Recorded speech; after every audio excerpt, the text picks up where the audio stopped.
Okay, so before we start today, I have to tell you something embarrassing. Last year, I met someone at a party, a native English speaker, and they asked me the most simple question in the world. So, what do you do in your free time? And I completely froze. I knew the answer in my head, but the English words just disappeared. I ended up saying, I like to do things outside. Things outside. That was my answer. Things outside. That is amazing. What did they say? They just nodded very slowly and walked away. And I stood there wanting to disappear into the floor. Oh, Justine. But honestly, I think every English learner has had a moment exactly like that. You know what you want to say, but the words just do not come out. And that is exactly why we are doing today's episode. Welcome to Daily English Buddy, the podcast that helps you use real English in real-life situations. I am your host, Justine, and I now have much better answers to that question. And I am Alex. And today we are talking about one of the most common topics in everyday English conversation: hobbies. How to talk about what you love doing, how to ask other people about their interests, and how to sound natural and confident doing it.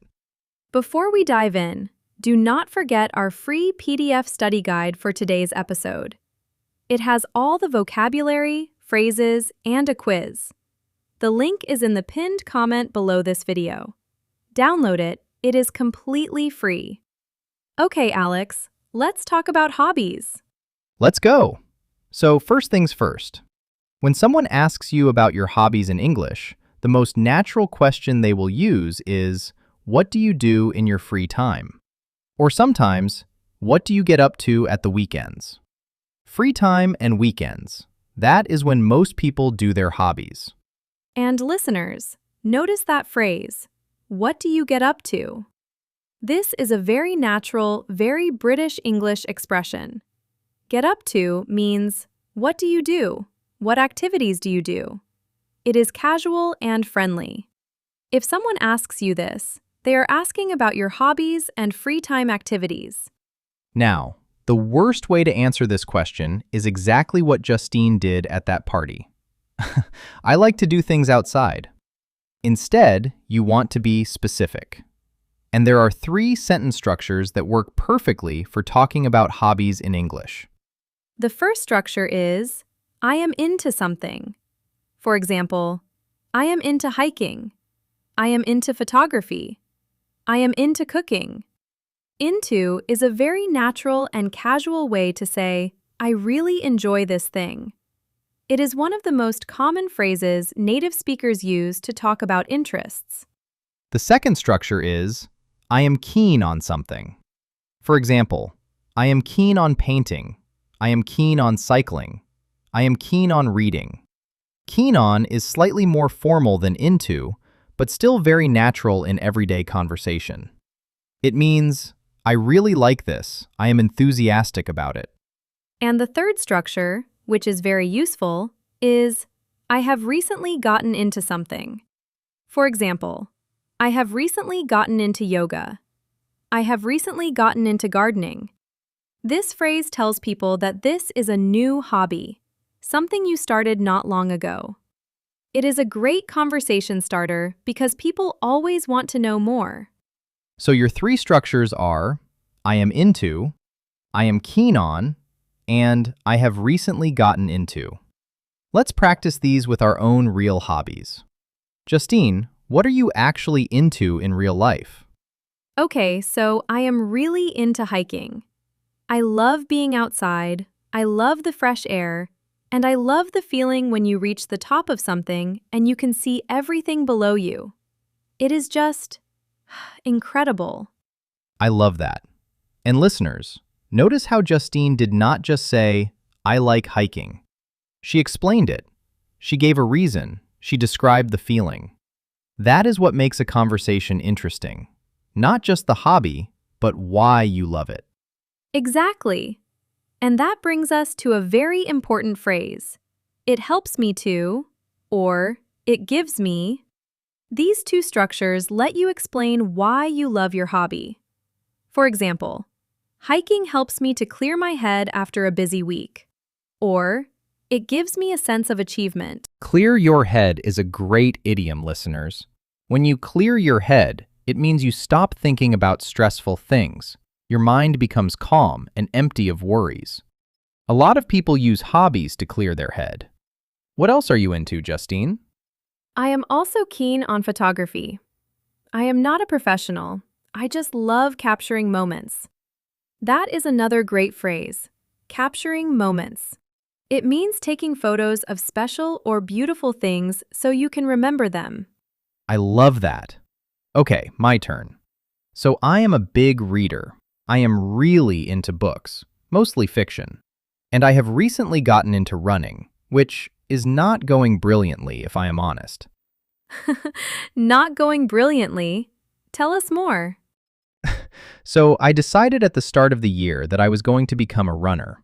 I bought the shoes, I downloaded the app, I told everyone about it. And then I went for my first run, and I could barely make it to the end of the street. Oh no. But I am sticking with it. And that is a great phrasal verb. To stick with something means to continue doing something even when it is difficult. I am sticking with running. Even if it is slow, even if it is painful, I am sticking with it. To stick with. I love that one. And the opposite is to give up, which means to stop trying. A lot of people give up on new hobbies after a few weeks. The key is to stick with it. Now, Alex, what about hobbies that you used to do but do not do anymore? Because this is another very common conversation topic. Oh, great point. So the phrase for this is, I used to. For example, I used to play the guitar. That means I played the guitar in the past, but I do not play anymore. Used to is for past habits that have stopped. And you can extend this with, I used to, but I got out of it. For example, I used to paint, but I got out of it when I started working full-time. To get out of something means to gradually stop doing something, usually because life got busy. It is very relatable and very natural.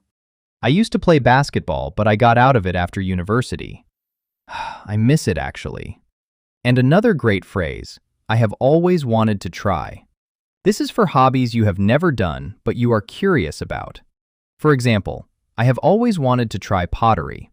Or, I have always wanted to try surfing. I have always wanted to try pottery. It looks so relaxing.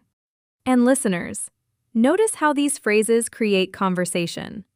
When you say, I have always wanted to try pottery, the other person will immediately ask, really, why? Or, have you ever tried it? It opens the door to a real exchange. That is such a good point. Hobbies are one of the best conversation topics in English because everyone has them and everyone has an opinion. Now, let's talk about some specific hobby vocabulary, because depending on your hobby, the words are very different. Let's start with outdoor hobbies. If you love being outside, you might be into hiking, walking in nature, usually in the mountains or forest. Or cycling, riding a bike, either on roads or off-road trails. Or gardening, growing plants, flowers, or vegetables at home. These are all very popular outdoor hobbies. For creative hobbies, you might be into painting or drawing, making art with colors or pencils, or photography, taking pictures, or writing, maybe journaling, which is writing your thoughts in a private diary every day, or even crafting, making things with your hands like cards, decorations, or jewelry. And for indoor hobbies, you might be into cooking or baking. Now listeners, these two are different. Cooking is making meals, pasta, soup, stir-fry.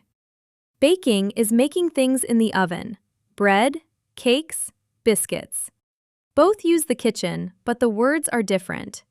Other popular indoor hobbies include reading, which I am obsessed with, gaming, playing video games, very common especially with younger people, and knitting or crocheting, making clothes or blankets with wool and needles.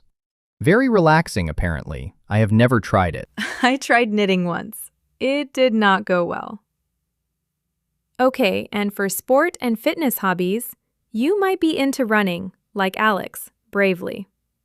Or swimming, great for all ages. Or yoga, stretching and breathing exercises that are amazing for both the body and the mind. Or gym, going to the gym to lift weights or use the machines. And here is a useful grammar point, listeners. In English, we say, I go running. I go swimming. I go hiking. I go cycling. But we say, I do yoga. I do photography. I do gardening. And I play guitar. I play basketball. I play chess. Go, do, and play. 3 different verbs for hobbies, and they are not interchangeable. This is a very common mistake, so pay attention. This is so important. Let me repeat that. Go, for activities that usually take you somewhere. I go running. I go swimming. I go hiking. Do, for individual activities and sports without a ball. I do yoga. I do photography. Play, for team sports and games. I play football. I play chess. I play the piano. Go, do, play. Remember those 3. And one final, very useful phrase for talking about hobbies. I am passionate about. This is stronger than I like or I am into. Passionate means you feel very strongly about something. It is not just a hobby, it is something you really care about. For example, I am passionate about photography. I am passionate about cooking. Passionate about. A beautiful B1 phrase. Use it when you want to show real enthusiasm and depth. Okay, listeners, let us do our full vocabulary and phrase recap. Alex, you start. Key question phrases. What do you do in your free time? What do you get up to at the weekends? And get up to means what activities do you do? Talking about your hobbies. I am into hiking. I am keen on painting. I have recently gotten into running. I am passionate about photography. Explaining why you love your hobby. It helps me to clear my head. It gives me a sense of achievement. Clear your head means to stop thinking about stress and worries. Past and future hobbies. I used to play the guitar, a past habit that stopped. I got out of it. I gradually stopped doing it. I have always wanted to try pottery, a hobby you are curious about. Phrasal verbs. To stick with something. To continue even when it is difficult. To give up. To stop trying. To get out of something. To gradually stop doing something. And the golden grammar rule. I go running, swimming, hiking, cycling. I do yoga, photography, gardening. I play football, chess, the guitar. Go, do, play. Never mix them up. That is so much useful vocabulary, and all of it will help you in real conversations. Next time someone asks you, "So what do you do in your free time?" you will have the perfect answer ready. And definitely not. I like to do things outside. We have all come a long way since that party. Growth.